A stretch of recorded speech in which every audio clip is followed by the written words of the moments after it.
Uz gledaoce televizije Braničevo i članove odbojkaškog kluba Sloga 2015 Jedinstvo iz Petrovca na Mlavi je i trener Miloš Stojanović.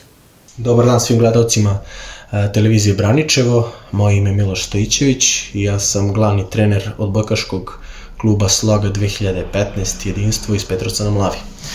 Kao što i sami znate, zbog novonastale situacije u čitavom svetu pojave koronavirusa, ja bih apelovao našim sugrađanima da poštuju pravila i ostanu kod svojih kuća, da slušaju savete naših lekara, naših stručnjaka, kako bi se što pre vratili normalnom načinu života. Isto tako bi našim rekreativcima i našim sportistima poželeo da ostanu aktivni kod kuće, da vežbaju, da bi se na svoje treninge, na svoje utakmice vratili u što boljoj formi.